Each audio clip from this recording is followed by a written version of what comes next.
Which NFC South offense should you be fading right now? Do you need to be changing your tune about what the Arizona Cardinals are going to do for you for their skill position players this year? And what AFC West receiver is zooming up FFPC main event draft boards? Plus, 26-time FFPC league champion Matt Stewart is going to swing on by to talk about Alvin Kamara's suspension, Deshaun Watson's regression, Cortland Sutton's ascension, and much more. We've got a great show for you. Farrell Elliott is here. I'm Eric Balkman. Stick around. Your high-stakes fantasy football hour starts now.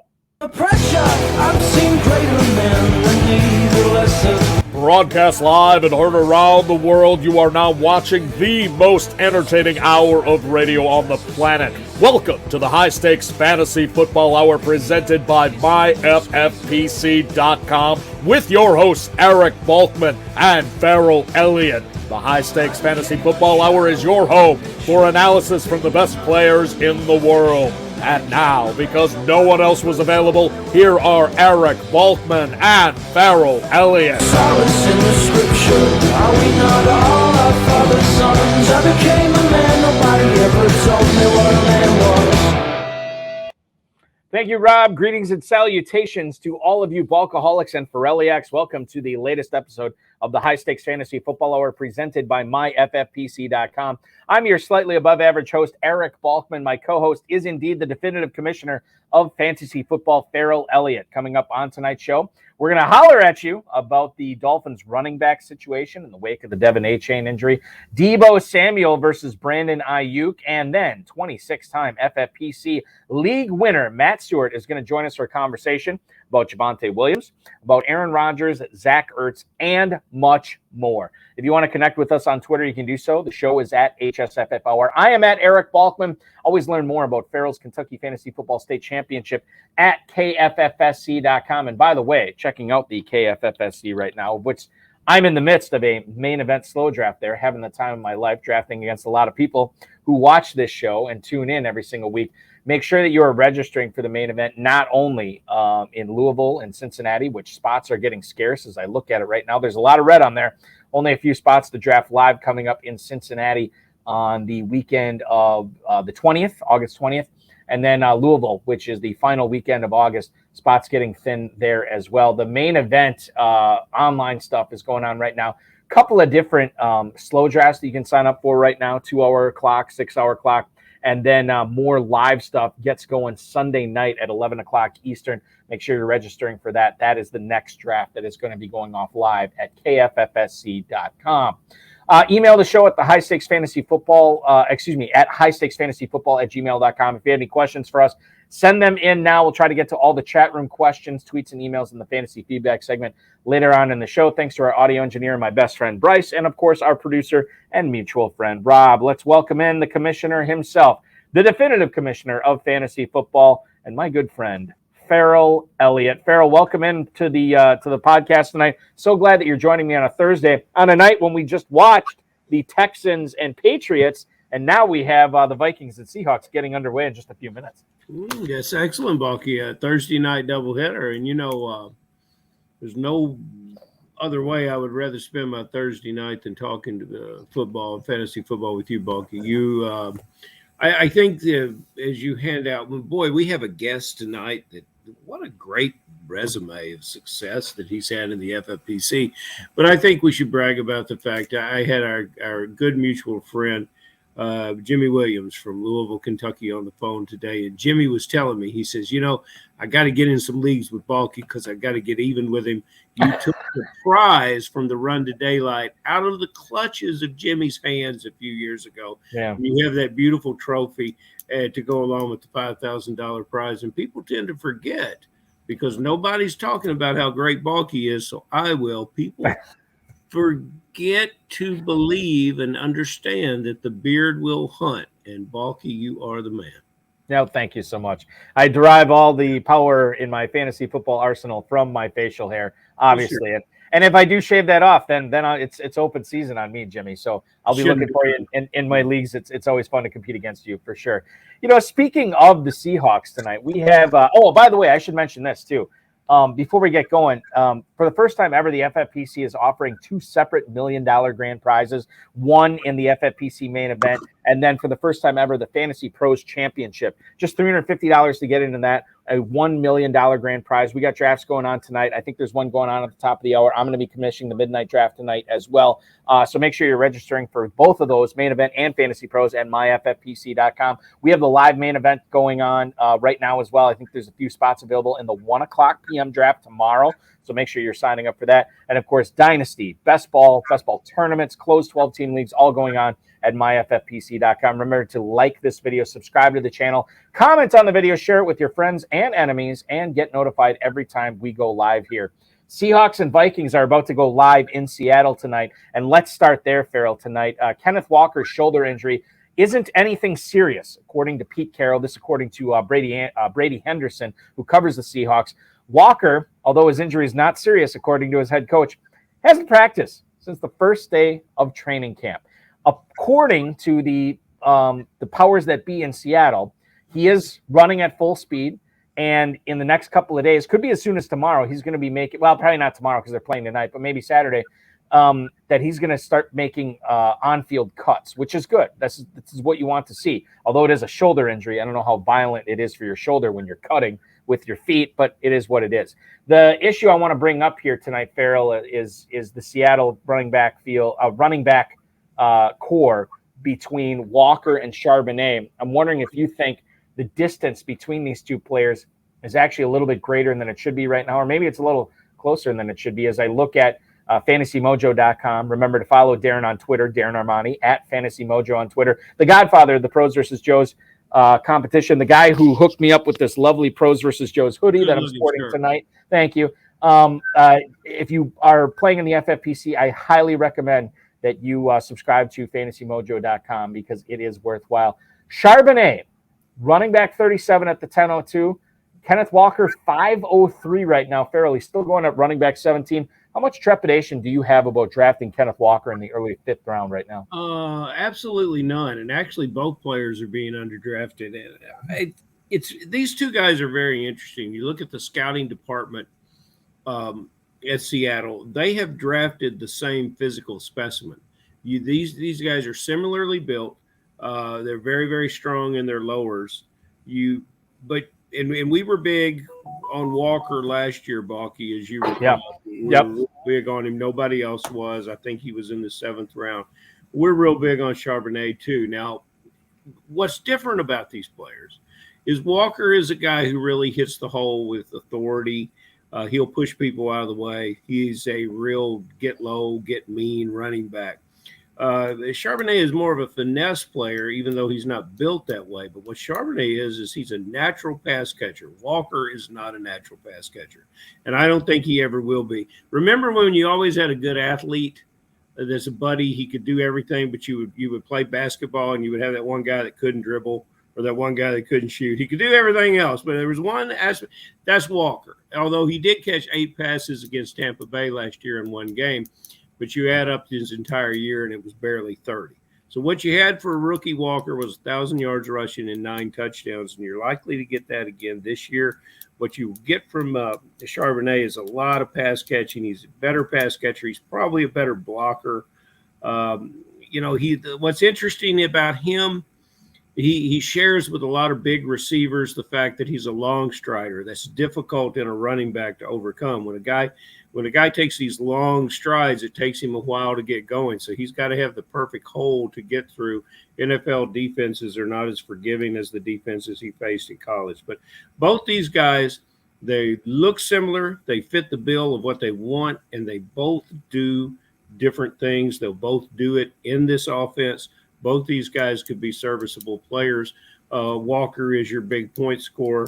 Charbonnet is your flex position guy and your bye week start. Both of them will be very good fantasy scorers for us this year. And Charbonnet technically not even being drafted as a 3rd running back. He's being drafted as a high-end number 4 running back right now. Kenneth Walker smack dab into RB2 territory. So look at both those guys as potential values going forward. Maybe not as many values going over to the NFC South and the Tampa Bay Buccaneers. Greg Allman, who covers the Buccaneers for The Athletic, says that Baker Mayfield is going to be starting the first preseason game against the Steelers. Kyle Trask is going to start out first in the second preseason game against the New York Football Jets. Neither one of these guys have looked good in preseason, Farrell. And the question here is not necessarily, hey, should I be looking at Mayfield or Trask? The question is, what are you doing with Evans and Godwin? What are you doing with Rachaad White when it looks like this offense could be a long season in there down there in Tampa Bay, Farrell? Chris Godwin is a middle of the 6th-round pick. Mike Evans going around later in the middle of the 7th. You want to be in business with those players this year? Because I'm having a difficult time selling myself on drafting either one of these guys. At least one of them, because you can't get that level of talent. And whatever this at that round of the draft, I don't think. It's highly unusual. Evans was, what, a 3rd-rounder last year? So it was these guys.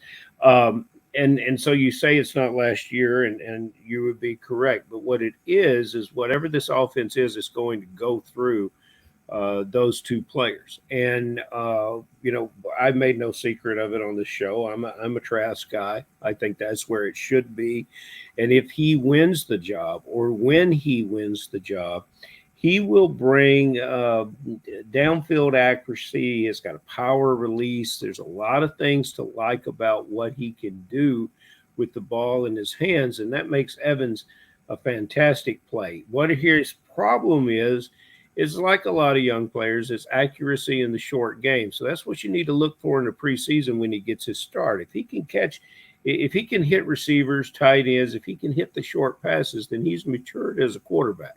Mm-hmm. And this is the kind of player that that I would really be excited about if I were going to draft Evans or Godwin, because Evans would be my guy here, because he's the most to gain when this player takes the job away from Baker Mayfield. And, in Baker Mayfield's case, once again, if he's quarterback, the offense runs through these two guys. He will get them the ball sometimes.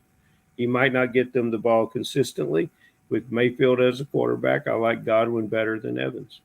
And at that point where they're going, Godwin in the 6th, Evans in the 7th, you're still on board with those values right there, right, Farrell? I am. And that's, yes, definitely. Okay. And just not loading them up in the same league, right? Yeah, you don't load these guys up in the same league. But if I watch Mayfield and I don't like what I see in Mayfield in the preseason, then I'm going to elevate Evans. Evans is going to become a bigger target for me. Speaking of weird quarterback situations, if you had Clayton Tune on your High Stakes Fantasy Football Hour bingo card tonight, congratulations. Scratch it off right now, because we're talking about him. Greg Rosenthal from the NFL Network said that there's a chance that Tune could start games for the Cardinals this season. Now, the way that that's worded, to me, it's maybe not news, but keep in mind that Clayton Tune, along with David Blau, Jeff Driscoll, and Colt McCoy, all these guys have been getting first-team reps with the Cardinals right now. And Dan Graziano, who covers the NFL for ESPN, said a few weeks ago that Tune is actually a really good fit to the Cardinals offense, and his mobility is going to help him, maybe be the guy in Arizona till Kyler Murray gets healthy, at least more so than Colt McCoy. Tomorrow night, the Cardinals take on the Broncos, and obviously there's a non-zero chance that Clayton Tune could be the starting quarterback for the Cardinals this year. This is not a Clayton Tune question, Farrell. This is a question about Marquise Brown. It's a question about Zach Ertz. It's a question about Trey McBride, Rondale Moore, all these Cardinals receivers there. How are we handling the Cardinals receiver situation when more and more it looks like not only will Kyler Murray not be playing the majority of the season, he might not be playing at all, and we might be looking at Clayton Tune as the starting quarterback for Arizona.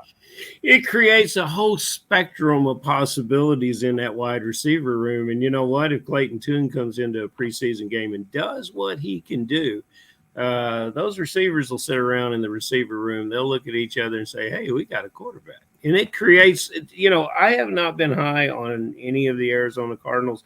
What this would do would be elevate not only Ertz, but McBride. It would elevate both tight ends. So it's not a Clayton Tune question, but we ought to add, everybody's going, who in the hell is Clayton Tune? Clayton Tune played at University of Houston. He is mobility. No, but what scouts will tell you now, when they see a player like Clayton Tune, they'll say, well, he's not an athlete, but he has mobility within the pocket. Think Eli Manning. Remember in the Super Bowl when Eli Manning wouldn't go down, and then the number 12 made the catch with the ball on his helmet. That's the kind of thing to make things happen. This kid, Clayton Tune, is probably more accurate all over the field than a lot of young quarterbacks that you talked about, and especially that bunch that you mentioned who are out in Arizona. If this guy gets the thing, you can expect TDs and bundles. The old scouts would say he throws a friendly ball, which means that, the ball is going to be somewhere in your catching radius if you're a wide receiver, and he's going to throw it with touch. Go ahead and catch it. That's going to help great pass catchers like Ertz. It's going to help guys that run the post route like Brown. There's a lot of things here to like about this quarterback with this team. So I would begin to look at Arizona Cardinals much differently. Dominic Guzzetti has a question in the chat, and he says, is Connor the only Arizona player worth drafting this year?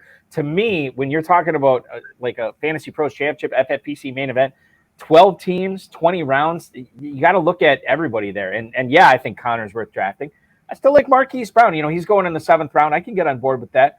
I can definitely get on board with Rondale Moore in the 12th or the 13th round for sure. I actually like that. In fact, I think I just took him in Kentucky recently as well. And then if you wanted, if you're nasty, Michael Wilson in the 19th round, okay. Not my favorite target, but I can see it. And then obviously McBride and Ertz. We're going to get into those guys later on in the show. But is Connor the only Arizona player worth drafting? No, I don't think he is. I think there's more value there, as Farrell just alluded to, even regardless of the quarterback. Matt Stewart is coming up here tonight, the 26-time FFPC champ. We're going to bring him in a couple minutes. Before we get to him, I do feel like we need to talk about Sky Moore here, because Jesse Newell, who covers the Chiefs, said that he has been out there for every single first-team snap when the Chiefs have been going with 2 receivers. It's him and it's Marquez Valdes-Scantling. That means those guys are running ahead of Richie James, Rashee Rice, Justin Ross, all these Chiefs receivers, Kadarius Toney, all these Chiefs receivers, although Tony's hurt right now for what it's worth. But it sounds like Sky Moore, Sky might be the limit for Moore this year, Farrell. He's being drafted pretty late, although he has been shooting up draft boards lately. He has now passed Kadarius Toney as the top receiver drafted in Kansas City. 6 receivers are being drafted in the Fantasy Pros Championship in 20 rounds. James and Ross late, Rashee Rice, Marquez Valdes-Scantling in the middle, Toney in the late 9th, and now Sky Moore is now a mid-9th round pick as wide receiver 45. Farrell, he's catching passes from Patrick Mahomes. Don't necessarily see a big-time threat from any of those other Chiefs receivers. I can get on board with taking a stab on Sky Moore in the mid-9th round.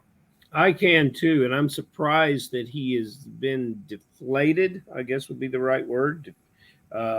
He's and no one can figure it out, and so our drafters that are risk averse are responsible for him being in the 9th round. And that's, if you watch the Super Bowl last year, that probably shouldn't be what you should do. He's got the type of play that looks like he's going to elevate his game in this season. And remember, Juju Smith-Schuster is gone. There's 78 passes from Smith-Schuster that he caught in this mixed bag of wide receivers in this offense that are no longer there. Somebody's going to step up and catch similarly to that.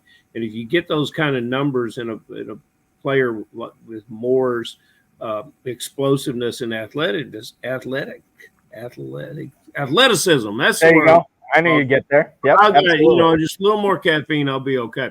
You get that ball, into an athletics player's hands. It's a world of possibilities opening up. Yeah, this player should be drafted higher. Yeah, and I think he will be. I said yesterday, I thought if this keeps up, 7th round, maybe even 6th round for Sky Moore. But it's got to continue on this trajectory, which as of right now, doesn't seem like it's not going to. Let's bring in our guest tonight, ladies and gentlemen. Been playing fantasy football for a long time, and actually a long-time competitor in the FFPC. Over the years, he's earned 26 league championships in the FFPC. He's cashed thousands upon thousands. I was going to add it up. I said, the heck with it. I'm wasting my time here. It's way too much money. Let's just bring him in like this. He's really good at fantasy football at the very highest level. Please welcome into the High Stakes Fantasy Football Hour, making his debut, it is Matt Stewart. Matt, welcome in, man. How you doing, Eric? How you doing, Farrell? Thanks for having me. Nice to see you, buddy. Well, thanks for coming on. I know it's a weird night. It's Thursday. We don't normally do the show on Thursday. We're playing a little catch up here, and there's football on. So the fact that we get to pick your brain tonight is certainly a treat. When you are not winning all these leagues in the FFPC, Matt, can you tell us what you're doing for a living? Yeah, absolutely. It's got a big family, wife, 3 kids. All the kids play travel sports, so a lot of lacrosse, a lot of soccer, travel, football, high school. Beyond that, I lead a federal IT sales team. So I manage a federal IT sales team for a living. And that's all, when it's not football season, I'm just wishing it was football season, because this is obviously a big hobby of mine that I definitely appreciate and love playing on FFPC. Oh, we love having you. Sure. I'm from the South, and I need you to slow down a little bit and let me get keeping up with you. What did you say you do for a living? I manage a federal IT sales team, a lot of cloud, a lot of storage, boring things that nowhere near as fun as fantasy football. So I don't want to put you guys to sleep. I'm going to look that stuff up after the show. You would never put me to sleep with your resume. Fantastic. Right. Bunky says, long-time player. I look at, he started when he was 14 with a fake ID. How in the hell is he a long-time player? So, look, talk to me about a long-time player in the NFL. I want to get right to it because Mr. Jessel Jones just said he's really good. He wants to be really good at fantasy football, so I'm here to learn. You're the kind of guy to learn from. Okay, Alvin Kamara. Balky and I got it right. People were saying 6 games. We said back in the spring we think it's overblown. We think maybe 2 or 3 games. It comes back as 3 games. Where do you draft him now? Do you draft him at value of the 6th and 7th round, which Balky informs me that's where Darren Armani informs us that he is going? Are you satisfied with that? And what would be your strategy if you were going to target Kamara? What would be your strategy of how you would build running backs around him to get you through those first 3 weeks? Well, I think you summed it up. I mean, if my build, if I have a quality, first or second or second back, I'm willing to go after Kamara in that, in that 6th, 7th round. Really in the 6th round. I mean, prior to the 3 game suspension coming out, I was seeing him go. I mean, I have him on plenty of my teams already this year. I was getting him in the 9th round, routinely. Wow. And I've seen him move up. I've seen him go as high as the 5th round recently. Mm-hmm. That's a little rich for me right now, but I would say mid to late 6th. I'm comfortable, but again, it really entirely depends on your build, what you've done in the first 5 rounds to be really comfortable and happy with that strategy. You think about a fresh leg, Alvin Kamara coming in to the, I really like the sounds of that, for what you might get for your regular season. It's pretty fascinating. Absolutely. And Matt, I think the other question here that we should bring up, and this is more of a Saints running back question, but they just had Kareem Hunt in for a visit. Are you at all concerned with not necessarily Kamara because, obviously we know he's missing the first 3 games, but what do you think the Saints think of Kendre Miller and Jamal Williams, 2 other running backs that are being drafted in the Fantasy Pros Championship and the FFPC main event right now? Would you be nervous about drafting either of those guys knowing that the Saints just worked out Hunt, although they didn't sign him? Absolutely. I mean, we heard great things about Kendre Miller. We know what Jamal Williams can do. We've seen that for years upon years.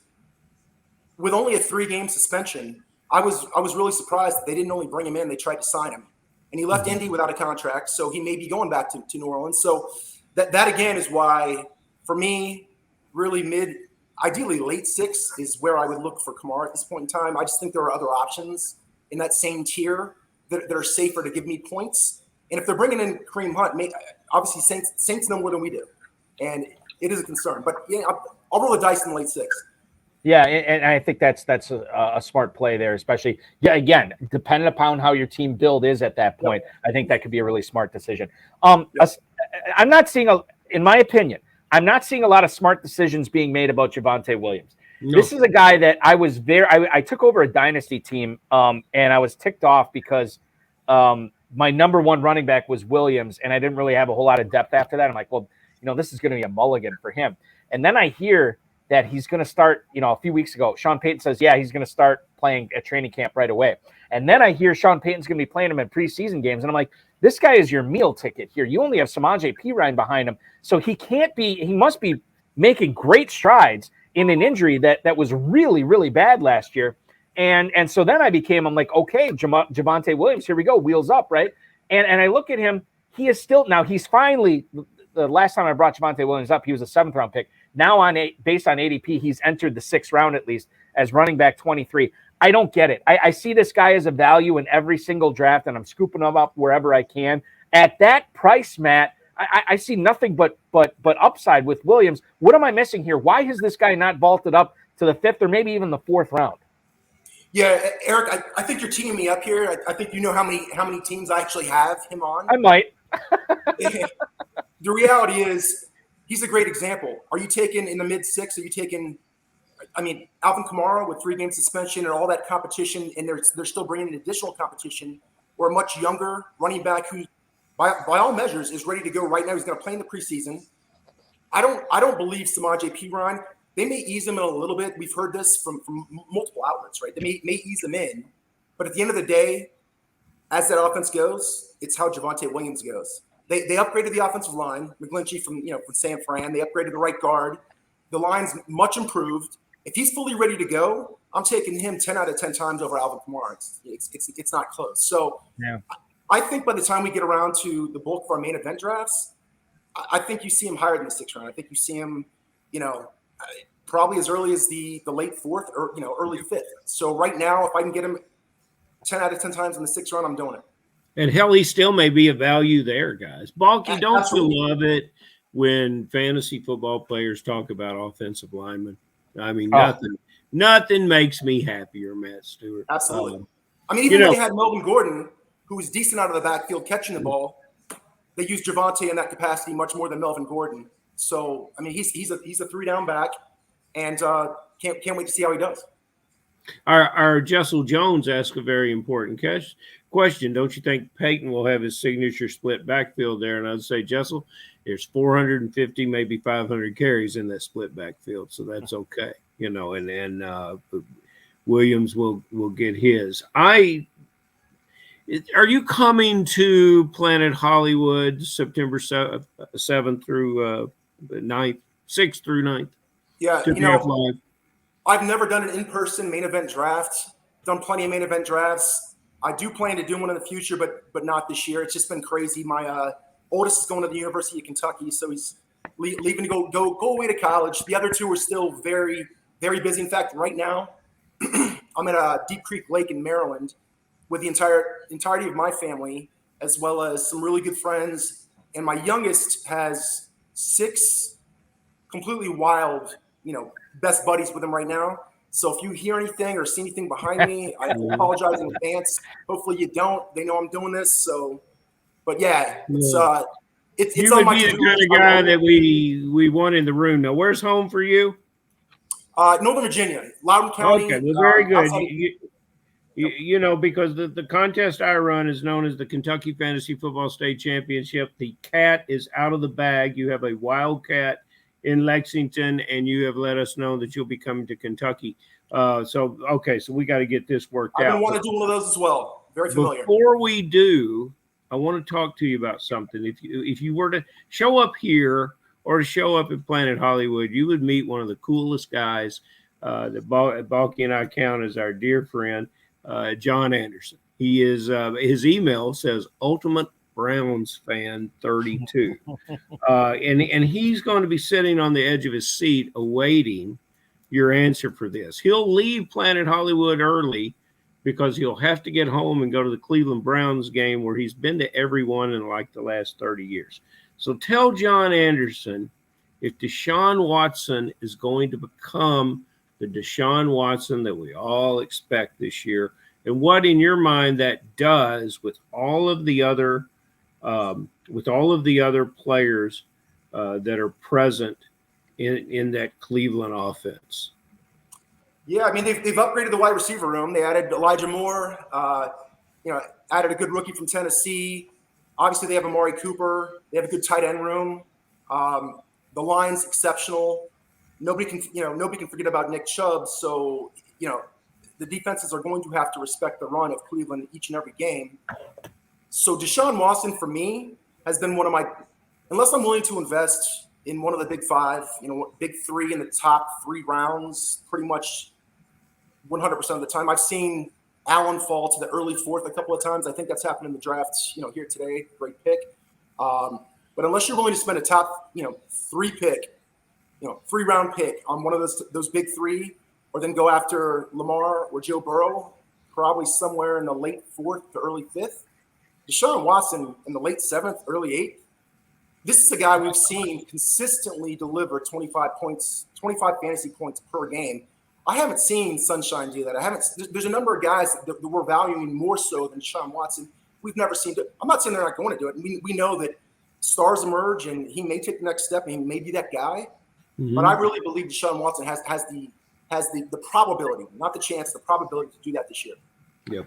Matt, continuing on our Cleveland Browns conversation here, Dominic Gazzetti in the YouTube chat right now, he thinks the gap between Amari Cooper and Elijah Moore is way too big, ADP wise, and if Moore can do what he did his rookie year, that could be huge value. Now, as I look at the ADP right now for Fantasy Mojo between Amari Cooper and Elijah Moore, you're looking at Amari Cooper as a mid 4th round pick. You're looking at Elijah Moore as a late 8th round pick. Does that say to you, like, okay, I like Cooper, but man, the value on Moore is so much better. Should these guys be going closer together in drafts? I think so. I do think so. I obviously Cooper's still the one there. He's going to be the most targeted receiver, at least, by all accounts, he's going to be the most targeted receiver. But I'm also hearing that Elijah Moore in 2 wide receiver sets is looking like he's going to overtake DPJ. So that means a lot of targets for a late 8th rounder. And to that point, I've seen him plenty of times slip into the mid 9th. So yeah, it should be closer. Dizzle pointing out too, he said, well, Cooper is much safer, right? Which I totally agree with. I think that goes without saying, but you're also paying a premium for that safety. There's a lot of insurance on that Cooper pick over Elijah Moore. It might be worth it too. The other thing I want to bring up in the YouTube chat right now, Matt, this is from Matt Zimmer, actually. He wants to know, are you ever a 0 RB guy? Have you ever done drafts like that? Where do you stand on the 0 RB philosophy? I'm not going to say that I don't occasionally do it, but I feel like in your average 12-team draft today, at least on the FFPC platform, there are so many guys, so many league owners, managers who go 0 RB. For me to follow suit and do that, I'm letting better value at the running back position pass just to go 0 RB. Do running backs get hurt more often? Sure, they absolutely do. But I'm not letting a Saquon or an Austin Eckler or a Bijan get by me for, I'm trying to think, for a receiver just because he's a receiver. I'm trying to think. I was going to say Jalen Waddle. That's not really a good answer because I love Jalen Waddle. I think as long as Tua can stay healthy, I think he's going to be a great player this year as well. But no, I'm not a fan of that, honestly. I do go heavy on receiver, but 0 RB is not normally the case for me. What about we all saw Hard Knocks this week I shouldn't say we all did. I finally did. I didn't see it the first night. I watched it last night. And I got to tell you, Aaron Rodgers, the way that it's edited, looks like he could be the greatest human being ever to walk this planet. Not the greatest quarterback ever, greatest human being ever to walk the planet. Obviously, people are so jazzed up, and God bless Jets fans. Why wouldn't you be? If I was a Jets fan, I'd be jazzed up as well. But I want to ask you about the actual fantasy output for Aaron Rodgers in New York. I'm a little surprised he's going as late in drafts as he is right now, Matt. And I look at the mojo on him. This is a situation where he's being drafted at the 10-11 turn as quarterback 16. I honestly expected him to be going higher, and I think there's some value in drafting Aaron Rodgers there. Don't you agree? 100%. He looks rejuvenated. It's funny how a next year can actually completely change the perspective, the outlook, the reputation of a player. He was disgruntled in Green Bay. He looked like he didn't want to be playing. Clearly was not. He was never there for any of the offseason stuff. He's been there every step of the process with the Jets. He's got Garrett Wilson. I do like Alan Lazard this year as well in terms of like a deep, probably a wide receiver 4, maybe wide receiver 3 on a fantasy team. So yeah, I'm in on Aaron Rodgers. I have him a ton as well as a QB2. Have you been drafting him as a starter anywhere, or is he always a backup for you? if I go really deep at both running back, receiver, and actually tight end as well, especially in tight end premium formats like FFPC, there are times where maybe a Dak Prescott's my starting quarterback. I can easily come back, like you said, in the 12th round and get Aaron Rodgers. Right. I feel much more confident and secure having both those guys than just one or the other. Matt, you got too many kids and you're playing too many teams to sit around trying to. How many times you would change your lineup on Saturday night and Sunday morning between Dak Prescott and Aaron Rodgers? You will go virtually crazy. I would not recommend doing that. But if you guys are high on Rodgers, and I'll tell you, Balky and Matt, how I watched the show. It was on, and I was doing business on the phone. I was watching the images. And I could just tell the show was going to be interesting because how it was shot differently. And that facility where the Jets are, there's a lot of reasons that players come in there, not as famous as Aaron Rodgers, but sign free agent deals because they're very, very excited about being there. And, I want to talk with you. If we love Rodgers, we got to love some of the guys around him. So let's talk about the wide receivers that are traveling with him, Aaron Lazard and Alan Lazard. And if we didn't talk about Randy Cobb, who won't be drafted, but if we didn't talk about Randy Cobb, Two-Packer would be mad at us. Yeah. So what do you think about those guys that are tagging along and going to be part of the new Aaron Rodgers in New York? Yeah, I mean, Lazard looks to be clearly the number 2 there. So I can't remember his last year stats off the top of my head, 800 yards, 6-7 touchdowns. I'm ballparking it. Balky, I'm sure you have that somewhere at your fingertips. I don't see a big difference in terms of his production in New York than what he had in Green Bay. Okay. But that's for a wide receiver 4 on fantasy team. That's solid. He's catching high 60s, low 70s balls. Garrett Wilson's the unquestioned. The guy's a freak. He's the unquestioned one there.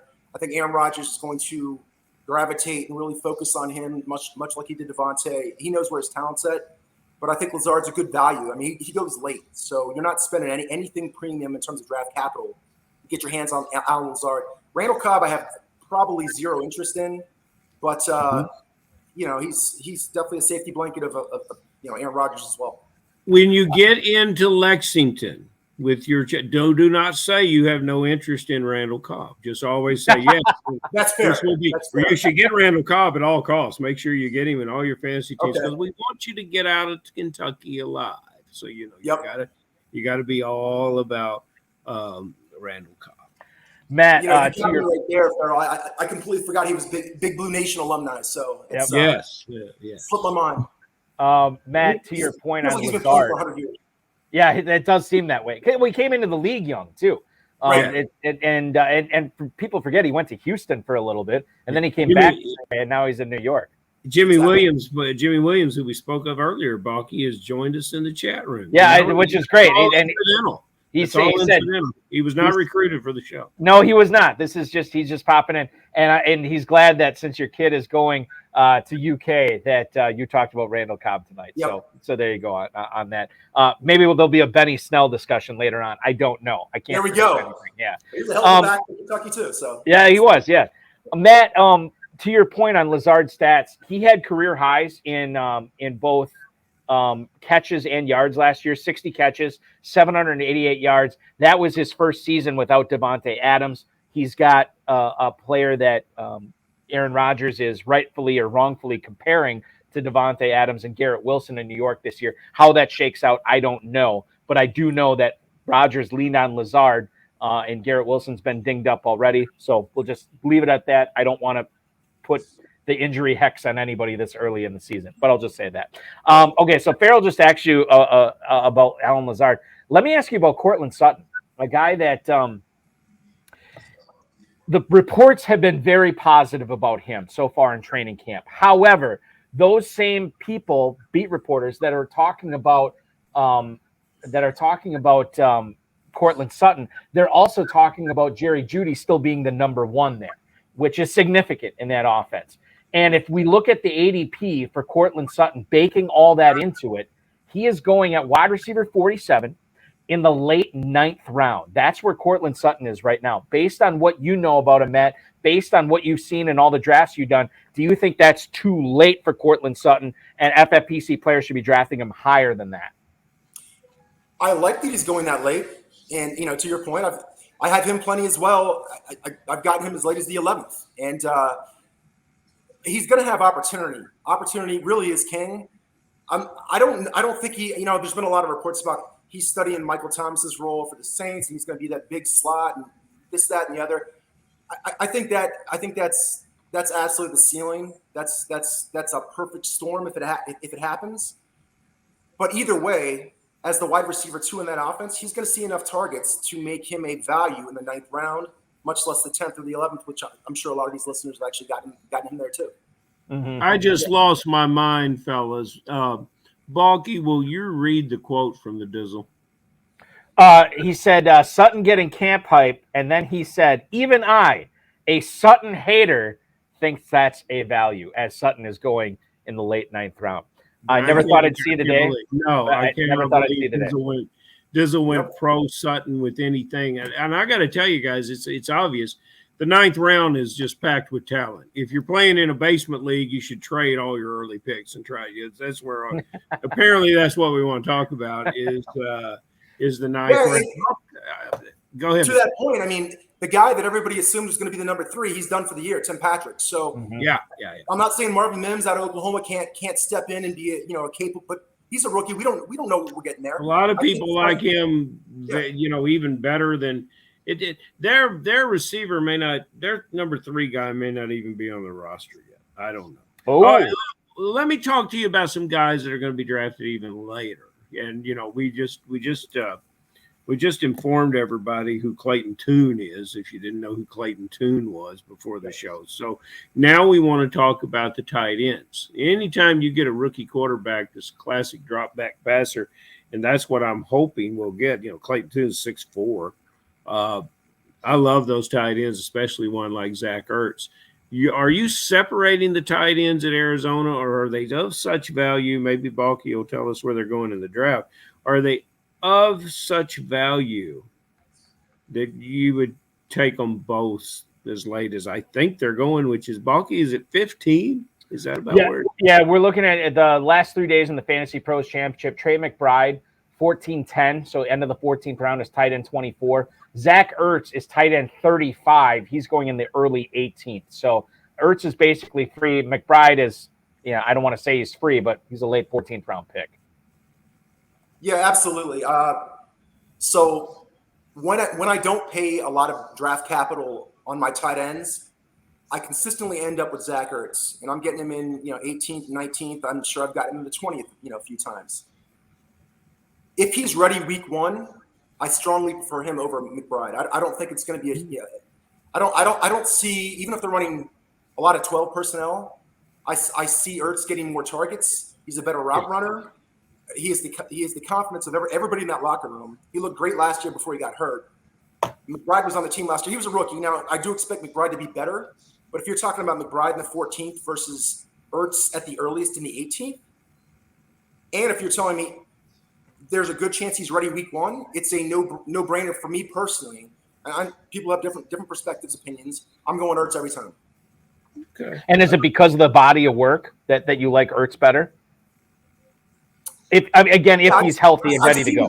I've seen him do it as recently as last year, meaning he was, for the games he played last year, even in the FFPC format where it's tight end premium, he got me by with plenty of mid-teen point games, and that'll get it done if I'm strong at receiver, running back, quarterback, everywhere else. So yeah, I think he has the potential to be one of the absolute best values out there. I see what you did as a broadcast professional there, Balky. That was pretty slick. I do what I can. Let's keep it going with this because we got a bunch of we got a couple more tight end questions for you here from the YouTube chat, Matt. And I'll go. I'm gonna get back up to I forget who posted the original question. Oh, Kyle, we're gonna get to your question in a second. I'm gonna go to Dom's question first. We're talking about Sutton, but let's talk about Dulcich here. Because of the reasons we like drafting Sutton, obviously ADP, the fact that he's got the opportunity to break out this season. Dom likes drafting Dulcich. Right now in Fantasy Pros drafts, Matt, you're looking at Greg Dulcich as the tight end 14 at the 10:05. And I don't believe Troutman I don't see Troutman in here at all. So you're looking at Dulcich as the only Broncos tight end drafted. How do you feel about him in the mid-10th? Love him as well. Again, unless I'm spending premium draft capital on one of the big names, Kelsey, Andrews, Hawkinson, obviously there's a handful after that as well. That's typically one of my targets when I'm tight end empty and I get to about that range. 10th round, I'm looking at Greg Dulcich. Okay, so let me ask you this, and this is something that the Dizzle just posted in the chat room. Sean Payton already said this, that the run blocking that Troutman does so well actually has him listed on the first unofficial depth chart of the season for the Broncos. He has Sean Payton has Troutman ahead of Dulcich. How much stock do you put into that? Does that concern you at all, or is it too early for you in the preseason to be concerned about depth charts? For me, it's too early. Sean Payton, he's done this when he was with the Saints. He sets his depth charts. A lot of times it's for motivational purposes. There may be something that he's not doing well that Payton expects better out of him. Mm-hmm. Put him number 2 on the depth chart. For me, it's not close in terms of the talent levels between the two guys.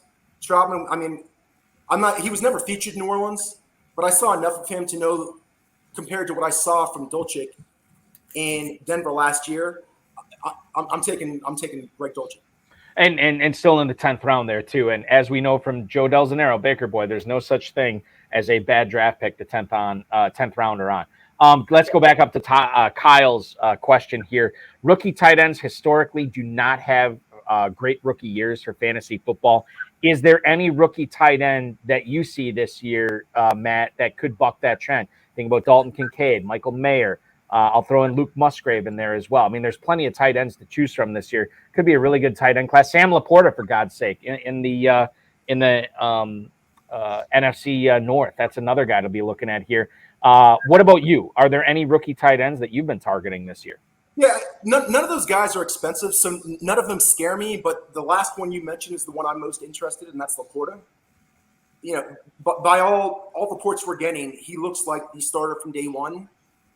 Jared Goff's always utilized the tight end. Mm-hmm. They don't have many reliable targets in that offense until Jameson Williams comes back. You got, outside of their elite slot guy, I'm not sure where he's throwing the ball. Is it really going to be Marvin Jones? I think Laporta has to be a factor in the offense. I'm not expecting 1,000-yard, Kyle Pitts rookie season or anything like that. But if you're hoping for 700 yards and half dozen touchdowns, I think that's realistic. I think it's realistic as well. Go ahead, Farrell. Balky, Joseph Gilliam just showed up in the chat room. I want to say hello to Joe, but I will tell you this. This goes back to Kyle T's question. And Matt hit it right on the nose. You're not drafting these rookie tight ends to play for you until about week 8. And then you're going to get them on the field, because you go look at some of the game logs of the rookie tight ends that have had modest first years catching passes, and then you look at what they did for you at the end of the season. That's when these guys begin to get it. That's when they get in the mix, and that's when some of the older players that may be hanging on at the position begin to hurt a little bit. There's a question in here: is Kelsey too old? Never. But all players that have played a lot of football have a tendency to get banged up, have a tendency to get hurt. So you're going to rely on the young player a little more. And some of these players will be relied on early on, and then they will get into a rhythm with their quarterback, with their offense, gain the offensive coordinator's trust, and then you'll have a great end-of-the-year ball player. So as Matt says, you're not spending much for them. And you're betting in for not the future. We're not playing dynasty here, but you're betting into the November future. Yeah. And you want to have emerging players at that time, and that's the skill set that you've got with these players. Matt, a couple of emails here that I want to get to you from some viewers. The first one's from Ron in Cairo, Ohio. Hey, Matt, which Miami running back have you been targeting this season? Thanks, man. Thank you for the email, Ron in Cairo, Ohio. Yeah, there's three of them really to look at there. You're looking at Mostert, you're looking at A-Chain, you're looking at Jeff Wilson. A-Chain and Wilson have both gotten hurt. I don't know if any of those injuries are serious enough to bleed in to the start of the regular season. And quite frankly, if you look at the ADP of the Miami running backs here, you're not breaking the bank, even on A-Chain, a guy that I thought people were really reaching on in rookie drafts this year for dynasty purposes. You're looking at Miami, A-Chain, 1009, Wilson's at the 1304, Mostert 1312. I mean, these are all guys that are going after the single-digit rounds. I don't know, Matt. You've done a bunch of drafts. Have you been kind of sprinkling your Dolphins running back shares, or have you been targeting one of these three more so than the other two? Honestly, great question. As it relates to that room, that running back room in Miami, go reverse ADP. So Mostert 1, Wilson 2, A-Chain. Now, I like A-Chain as a player. Now he's about the size of one of my kids.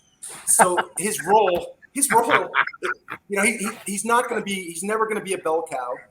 He's exceptionally fast. We know that he moves well. He's elusive, but they have to have a plan for him. So volume, opportunity, he's not built for a lot of that. And that concerns me. 10th round's not excessive to your point. Anything 10th or later, you're not wasting a pick, but at the same time, there are guys I prefer over him when I'm drafting the 10th round.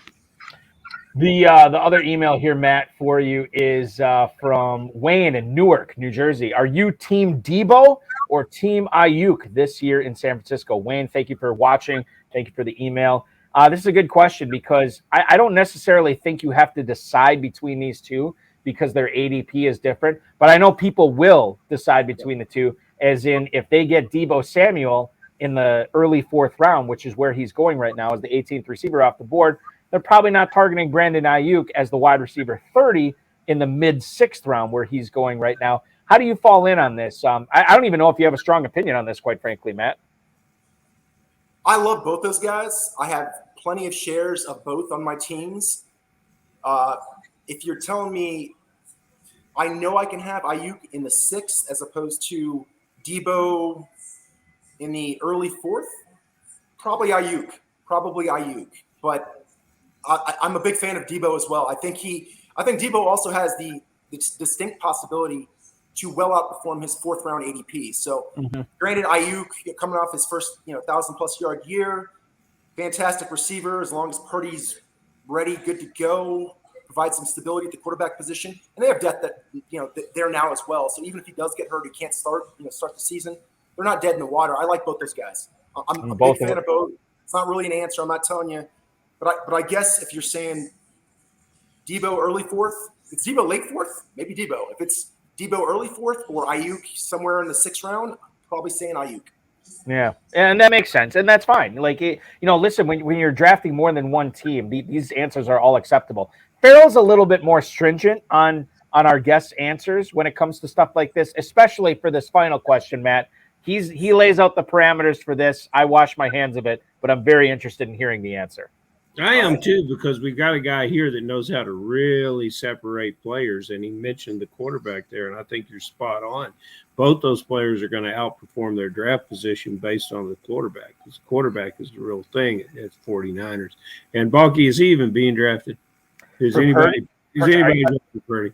Talking about Purdy? Yeah, he's come back up now. So Purdy, you're looking at in the Fantasy Pros Championship, a guy who wasn't being drafted probably a month or so ago has now entered the Fantasy Pros Championship probably about, I don't know, maybe 10 to 14 days, maybe 17 days ago. He is now going off the board as an early 14th round pick. Wow. So people are scooping him up as quarterback 22. Going up.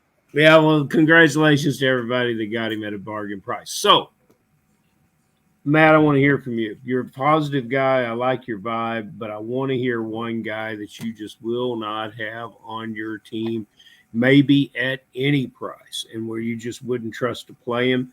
And then I want to hear your sleeper, because I think you've got some I think you've got a good eye on the younger players in the league and maybe some of the veterans within new positions that might have a chance to shine. So a guy you won't touch, and then your sleeper of the year.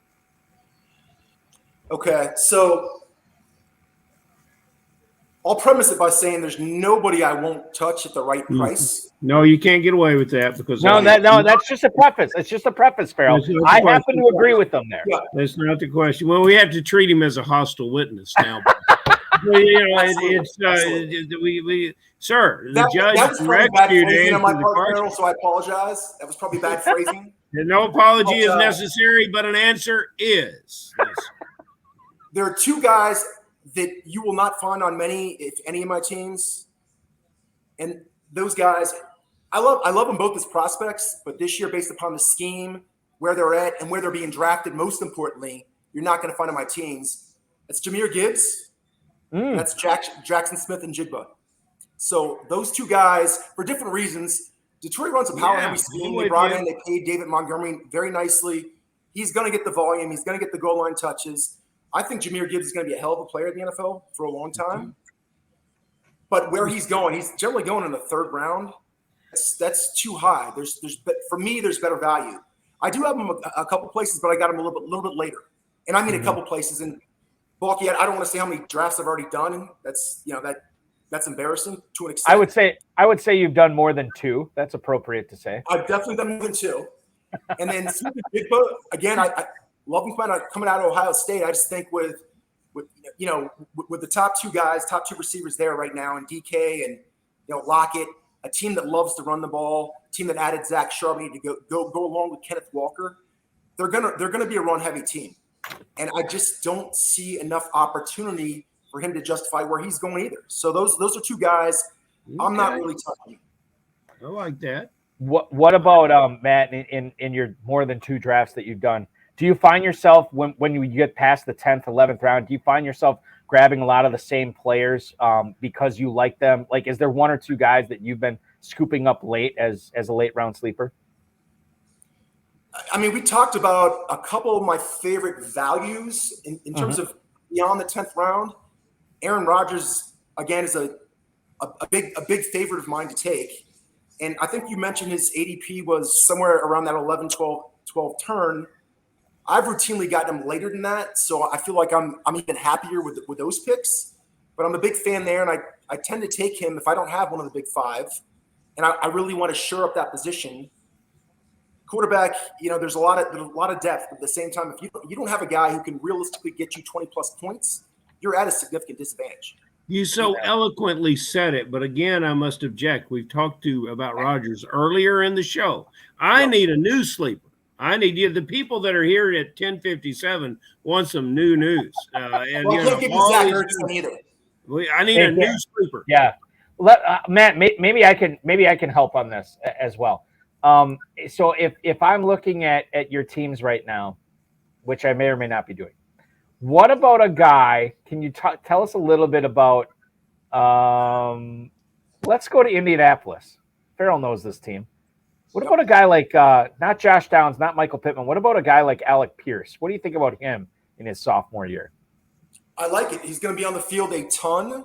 He's got a rookie quarterback, so there's pitfalls, there's caveats. There are reasons to not be hugely positive on it, but at the same time, good rookie year, very good receiver. He's going to be on the field the entire game, so that's a great call. And thanks for bailing me out on that one. You're very welcome. I lied. There is one more question we're going to do tonight. It's from Jacob Ander in the YouTube chat, and I feel like we have to bring this up every single week until we get a resolution on it. What's the panic level on Jacobs not playing week 1 from 1 to 10? 1, you're not concerned about it at all. 10, oh my goodness, I'm not touching Josh Jacobs in drafts at all this year. Matt Stewart, where do you fall in on the panic level for Josh Jacobs? I'm at a 7.5 right now. I am concerned. Okay. I'm very concerned. Josh Jacobs seems like a very principled guy. Do I like what's happening to the running backs in the NFL? Absolutely not. But at the same time, when he made the statement, I'm gonna take a stand for all running backs. That's a principled statement to the point where, well, if he just shows up and plays week 1, where's the stand? There's no stand. Mm-hmm. Now, granted, he's going to lose $10.1 million, and we all saw what happened with Lev Bell. But he seems like he might be a special breed that is that principled. And if you're going to spend at worst a 3rd round pick on Josh Jacobs, it's going to put you behind the 8 ball. And there's a lot of guys I'm comfortable taking.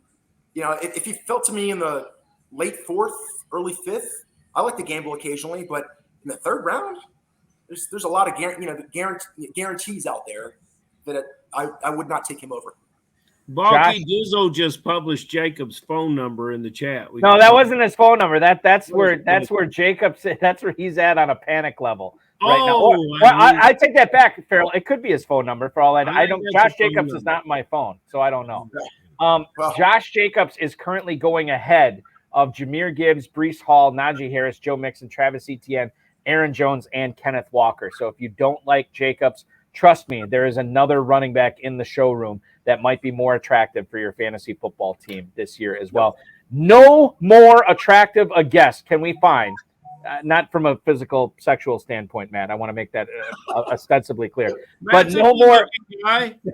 No, you are. You're a good-looking guy. But just no more. Because I have a beard, you're giving, Yeah, don't fall down this rabbit hole. There is no more attractive of a fantasy mind that we can get on a Thursday night than a dude who has won 26 FFPC leagues over the course of his career, won thousands upon thousands of dollars. Matt, you're probably on the clock somewhere, I would imagine, or you're looking to join another league. Thank you so much for hanging out with us tonight. Good luck in all your leagues this season. And Dizzle always teases me about this. I love all our guests, but I really want you to bring home that $1 million in the Fantasy Pros Championship and the FFPC. Me too. Would love it. Yeah. Hey Matt, guys, thanks so much for having me. Thanks so much. Good luck to everybody out there this year, and talk to you soon, hopefully. Yeah, absolutely. That's the idea. Matt Stewart, ladies and gentlemen, popping aboard the High Stakes Fantasy Football Hour on a bonus Thursday episode tonight. Hope you all enjoyed it. Farrell, I teased this at the top of the show.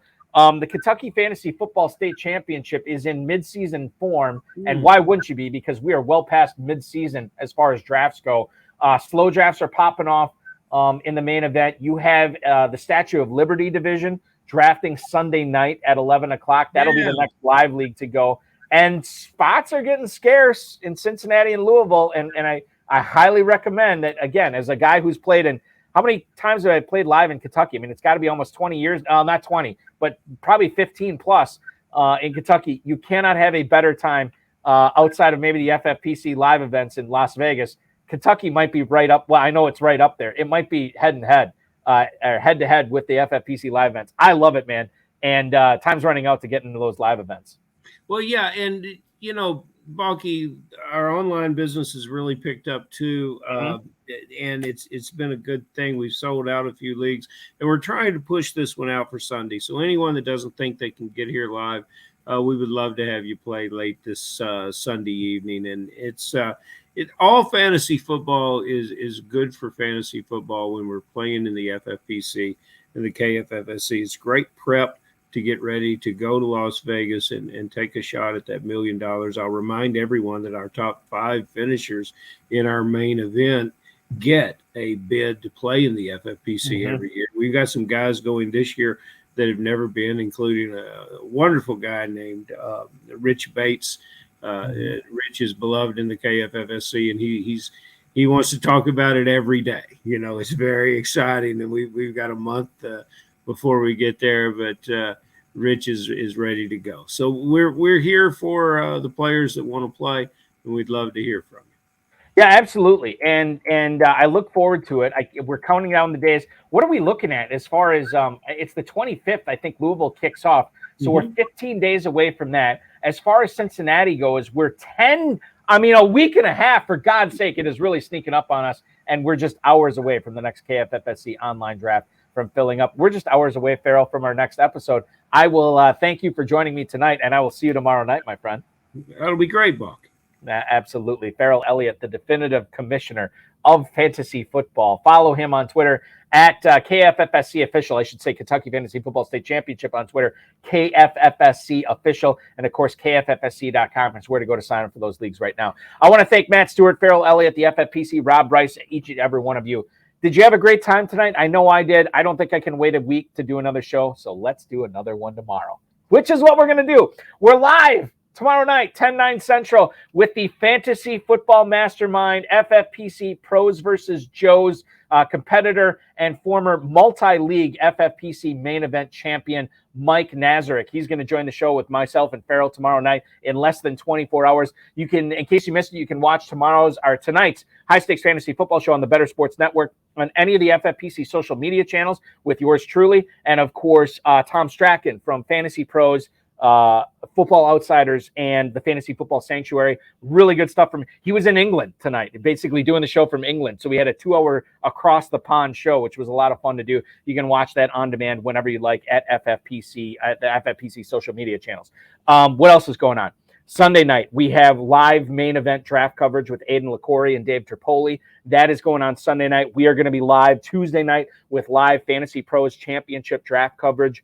And I believe we have a RotoViz High Stakes Lowdown coming up next Thursday at 10/9 Central after the High Stakes Fantasy Football Show on the Better Sports Network, and of course here on the FFPC. And then next Friday, we're going to be doing our annual Kentucky Fantasy Football State Championship preview. Guest to be named, but I have a pretty good feeling I know who it's going to be. So that's coming up. Make sure you're liking, commenting, subscribing, sharing, and getting notified anytime we go live on this channel. And you'll find out who those guests are. Win $1 million in the Fantasy Pros Championship. Win $1 million in the FFPC main event. Fantasy Pros Championship drafts going off in about 49 minutes. We got the midnight draft. I'll be commissioning that. Hope to see you in there. Thanks for watching, everybody. I would say your weekend starts now, but we got another show tomorrow. So your Thursday night starts now.